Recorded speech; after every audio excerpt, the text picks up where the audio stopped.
Let's talk for a little bit as we wind down here. Let's talk a little bit about Malignant. We are on opposite sides of the fence. We'll start with you. You tell me why you, and spoilers for anybody who hasn't seen it. We are spoiling the shit out of this movie right now. Okay. So don't hold back, you guys. Whatever you want to say, you say it. Go ahead. You launch into it. The first thing, it's been funny because this is, as you know, it's a hot topic right now. And maybe it's just the bubble that we're in, but I see a lot of people saying it's so polarizing, people on both sides of the fence. I'm not seeing too many people that don't like it. We don't, but I'm seeing so much love for it everywhere. I really am. I think it kind of is our bubble. I mean, it might be just our bubble. But I'll tell you, we were turned off in the first 5 minutes or so, and I personally think it's the acting. The acting is bad. There's no humor in it whatsoever. Besides, you got the one female detective who makes a couple of cracks about the other right. or other. She kind of speaks for the audience, I think. Who has the crush on the detective? But it to me it played it so straight laced, almost as bad as Spiral did. You know, Spiral was such a hard boiled. You're off the case. Have not seen it yet. Haven't seen it yet. Okay, it's terrible. Bad. It's really bad. I have very low expectations. And even though this is not that bad, to me it was like that. It played it so ultra serious, and I found the dialogue very stilted, very bad. And then when it got to, I will say, she called the twist in about 5 minutes. Yeah, I think. And that obviously comes from seeing so many movies. Yeah. I will give it, when it went all batshit at the end, there are some interesting visuals. I was so out of it by then. I was so lost because I realized she was right.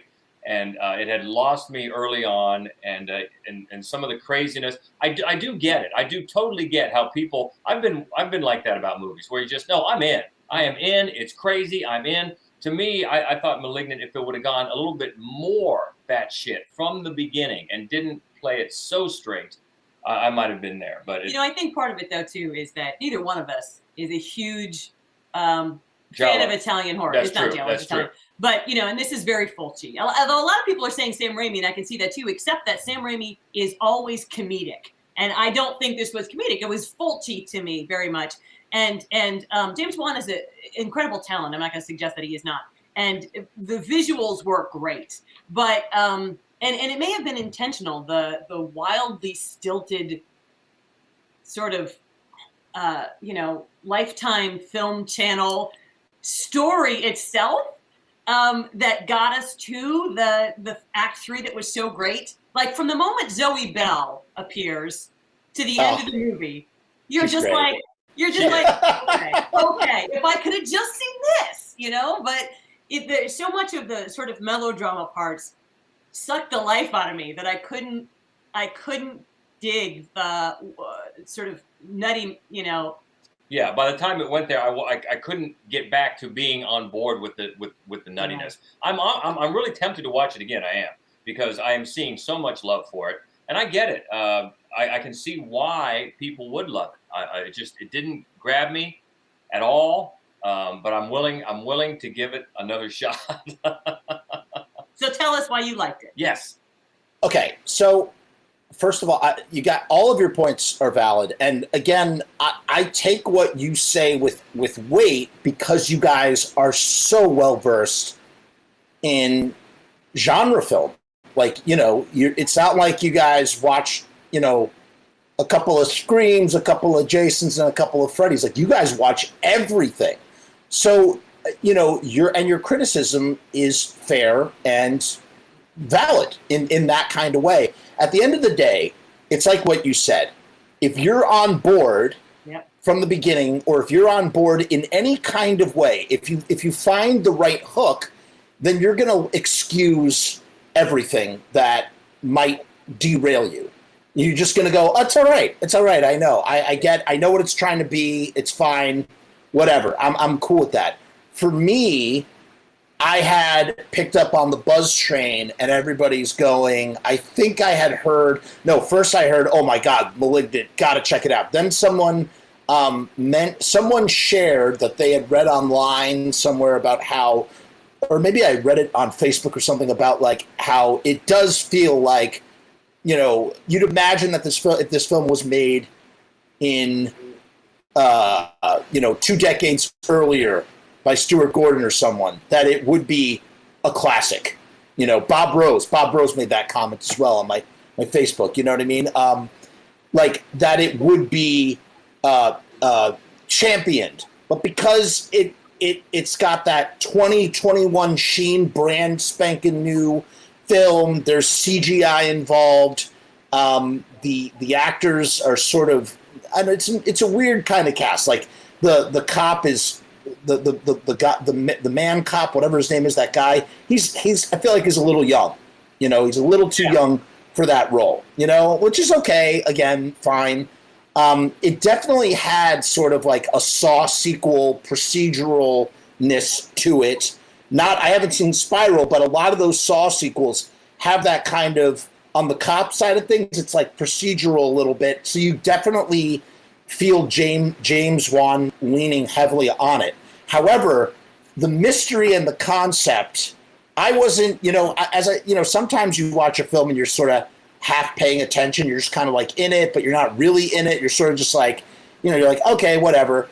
I first start, my ears really perked up at the first sort of, I guess, twist. It's not really a twist. Maybe it's more of a turn, because the twist actually comes later. The first turn is, oh, maybe it's an imaginary friend. And I'm going, and part of the problem is, another aspect is the film is too long. It's an hour and 51 minutes. Yeah, that is true. Yes. Right?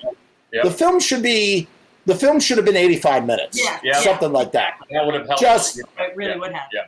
Right? Like you didn't need, and the other thing too, and again, going back to the screenwriting thing, and this is another, probably one of the hardest things to execute with ability, but one of the things that you could be most aware of with your taste, if that makes any sense. So it's the hardest thing to execute as a filmmaker, despite how aware you might be of it with your taste.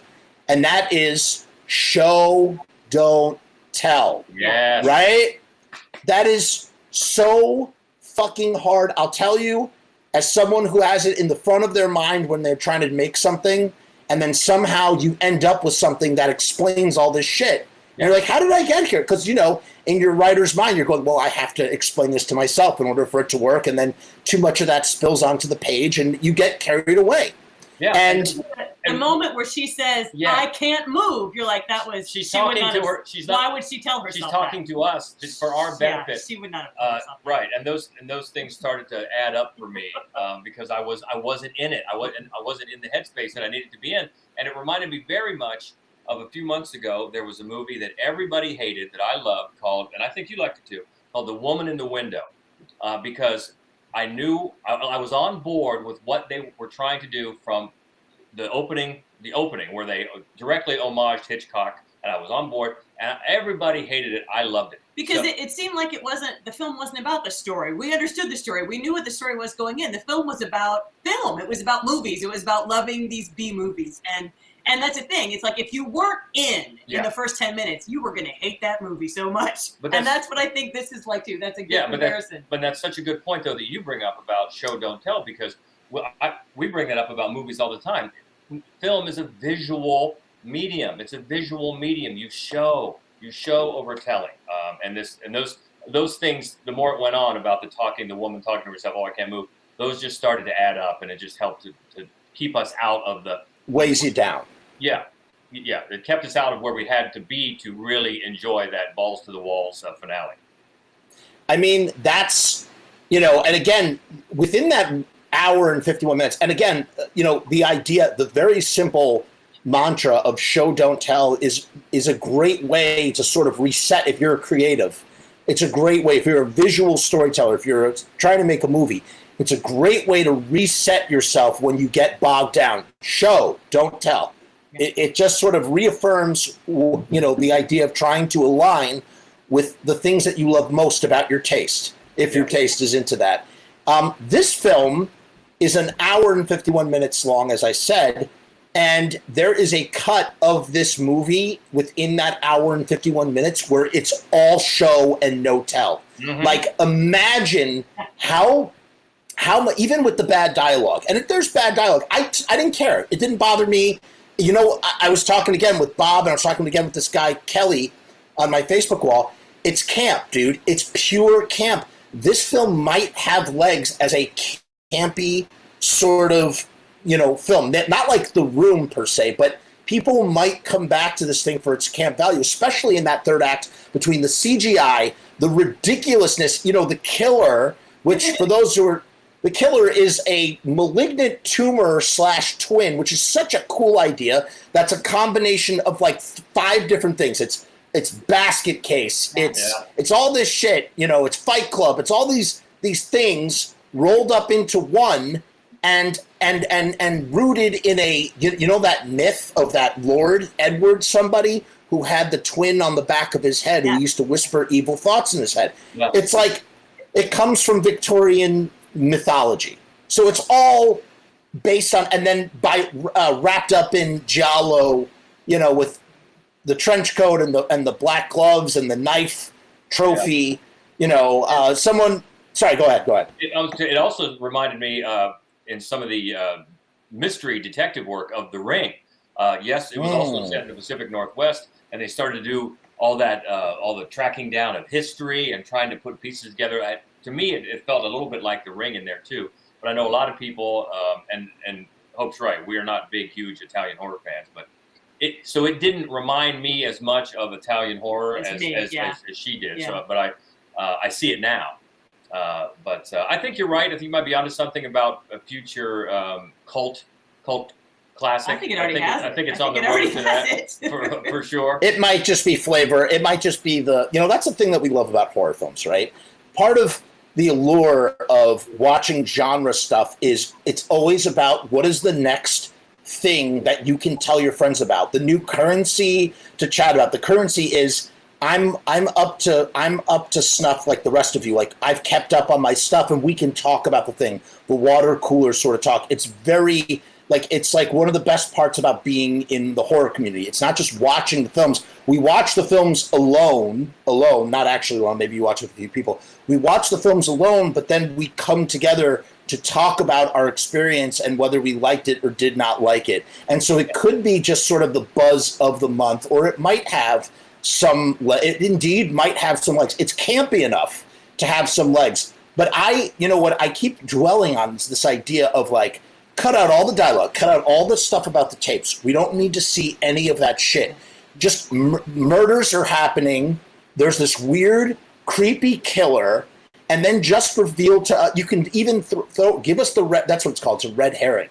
Give us the red herring about the imaginary friend, right. and then pull the carpet out from underneath when we actually find out through maybe one videotape flashback exposition, just one, about the fact that because how else are you going to know it's a malignant tumor? Yeah, that's the only way you're going to communicate that information, and then see it pop out. And then you talked about the jail and Zoe Bell, who's great. There. You know what was funny about that jail that I was laughing at is that like the jail is filled with every stereotypical. I know. Like it's like how like whose idea, like, okay, they decided that these particular types of women were the dregs of society that would be in a drunk tank, and they're all from like different time periods and all different walks of life, but they all zero in on her and call her a country club. But it's like, one is like an Afro queen and one is like a sort of a trucker lesbian type. I think that's Zoe Bell. Like there are all these different like motifs but they're all like united, and anybody who watches jail stuff or anything knows that how segregated it is in jail, even in maybe a drunk tank. So I thought that was kind of funny. Yeah.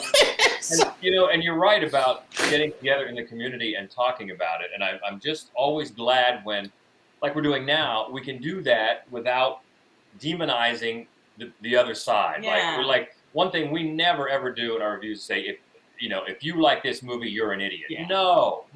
Right.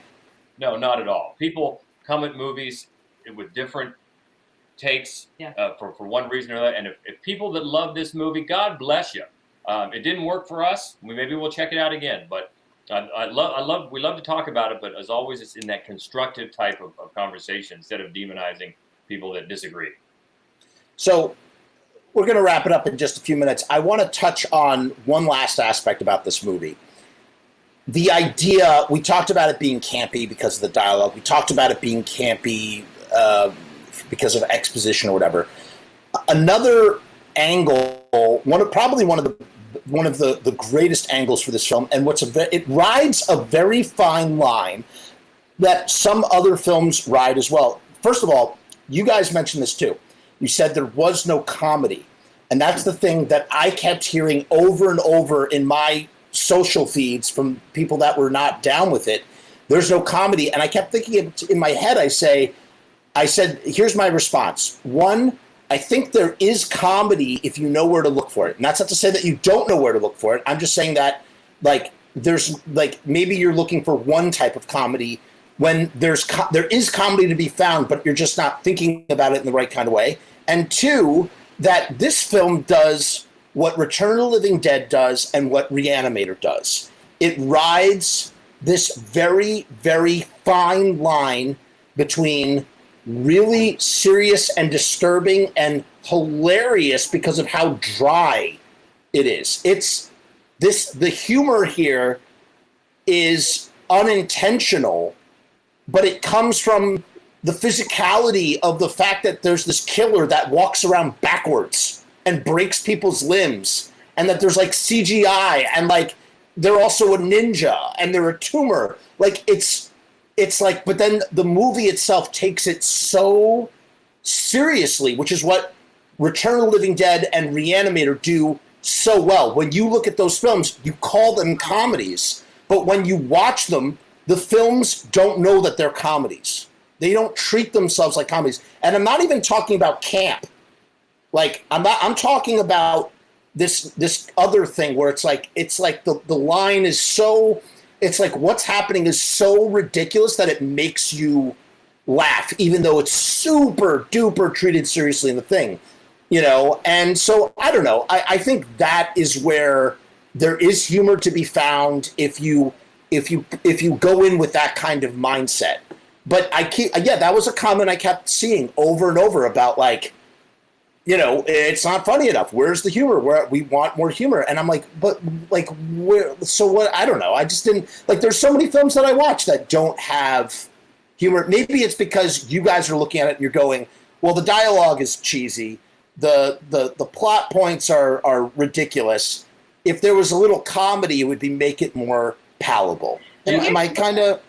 I want to ask about, I think, the definition of camp, right? For me, my favorite camp is unintentional humor, which is when a filmmaker makes a film intending for it to not be funny, and it is funny. Now, I think that is what camp is. I do like films. I love Return of the Living Dead. I love Reanimator. I think that they are explicitly comedies. They were made to be comedies. So I feel like, for me, this film, and a lot of times for me, the enjoyment of a Fulci movie is that they're not supposed to be funny. They were made as serious films, and they are often quite funny because there are big swaths of them that are just stupid. And I can enjoy that in a movie. George cannot. He doesn't enjoy ironic humor. So I think that's what I thought that this one was, that Wan wasn't making a super serious film in a way that was supposed to be funny and humorous in its entertainment value. And it wound up being because it was stupid. And I know that sounds very harsh, and it sounds like I'm mocking anybody who liked it, because I'm not. No, I don't think that at all. So bold. It was so bold that I give it credit for that it just didn't land with me. And maybe for me, the word comedy is not quite what I'm getting at. Maybe I would have appreciated more self-awareness. To me, it wasn't. To me, I didn't get self-awareness of what it really was. And maybe that I wasn't looking for yucks. I was looking for a little wink, right. We both know what we're doing here, right? And I didn't get that at all. Right. You're so right about the definition of camp, and this definitely falls within that definition. It does because, as I said, you have this ultra violence happening at the end with like this ninja style, like acrobat, quality to it, and it's like you think about it for a second. Like sometimes it looks like a fake mask, sometimes it's CGI, and sometimes it's the girl, and it's all sort of like jumps around. And if you know anything, if you have an eye for this stuff, you can point it. You can easily point it out. I mean, anybody could really. But it's just this idea of like this ridiculous notion of like this killer that walks around backwards, which is sort of like, it's scary. And at the beginning, like the first half of the film, they really try to hide the fact that the killer is backwards. Yeah. They try to make it seem more like an amorphous creature, which I also thought was good. So they're doing a lot of, I guess ultimately, they're doing a lot of interesting things with a concept that is based on a bunch of tried and true things and blends them all together in a way that feels fresh. But the execution and the direction and the dialogue and the running time and all the other things that we critiqued make it land flat for some. And that's why it feels like a litmus test for me, because they're like, it's not about like enlightenment. It's just about like, it's about like what you're into. Like, oh, I'll excuse this. And then other people are like, no, I won't excuse this. It's true. And I think horror is a great ground for that in particular. What people are willing to accept, because they get this other thing, I think horror. And for me, and this is a huge spoiler, the moment that made me think this movie might be dumb enough for me to like it, right?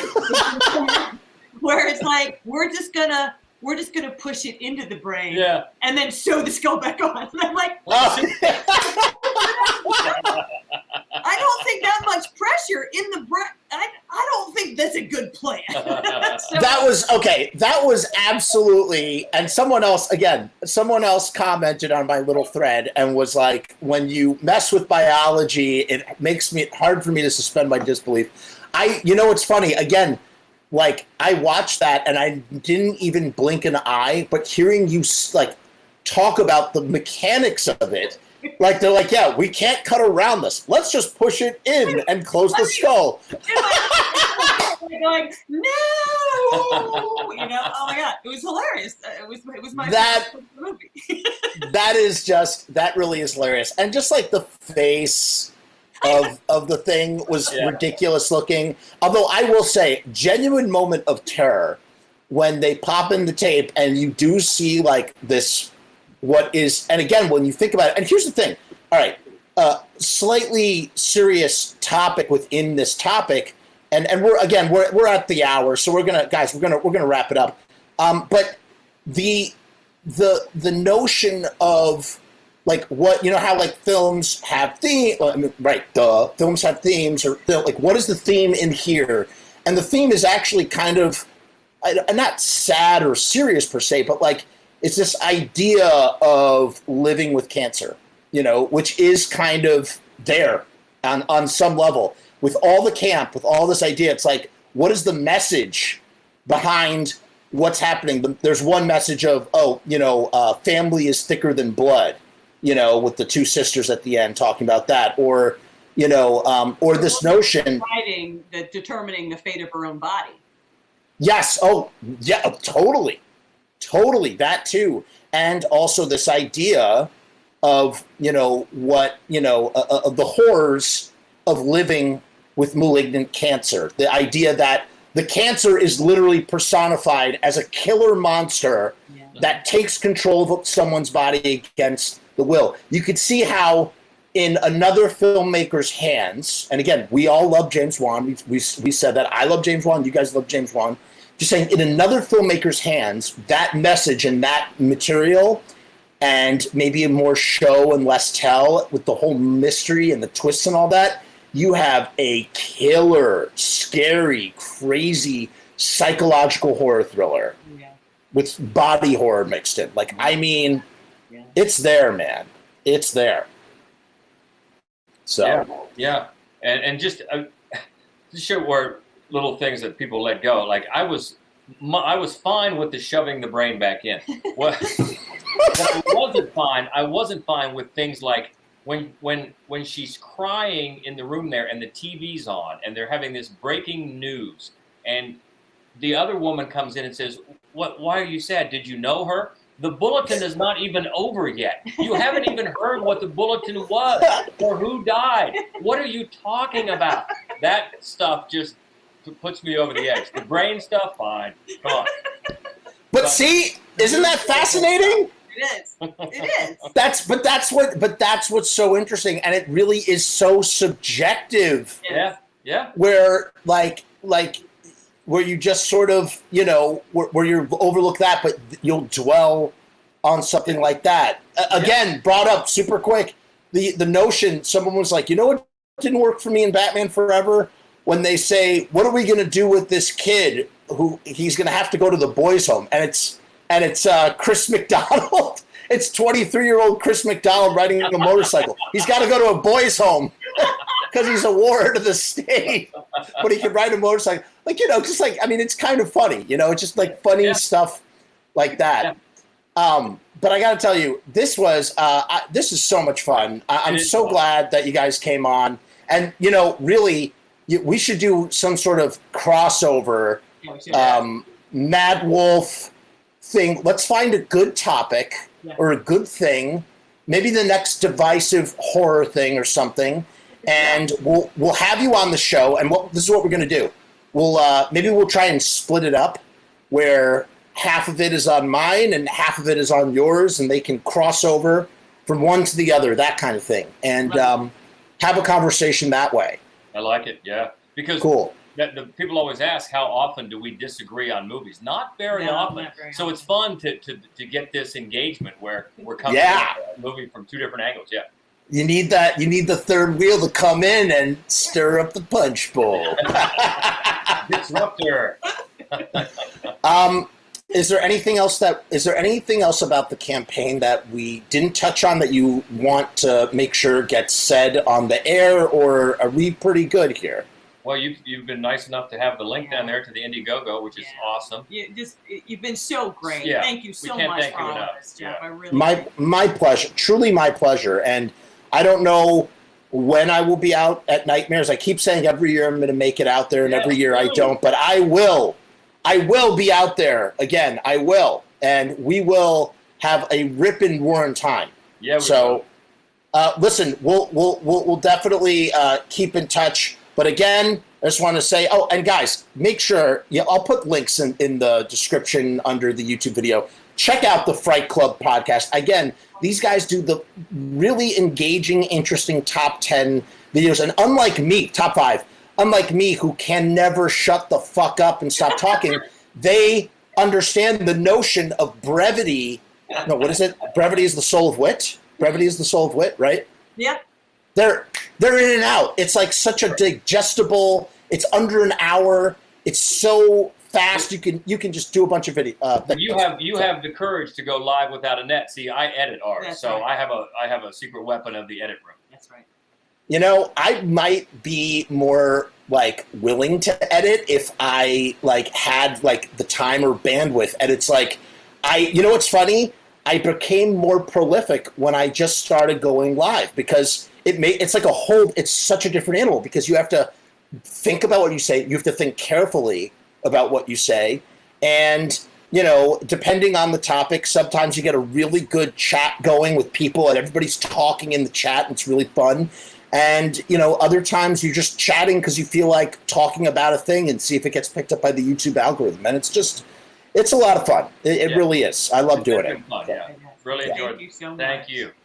So we have a nice way of saying goodbye here. As always, we say, make sure, guys, even in the very least, make sure you just click on the link and just watch their video. They have a video with more information. But what we say here is we say peace and hair grease. If my button would let me, come on. What is going on here with this thing? Here we go. We're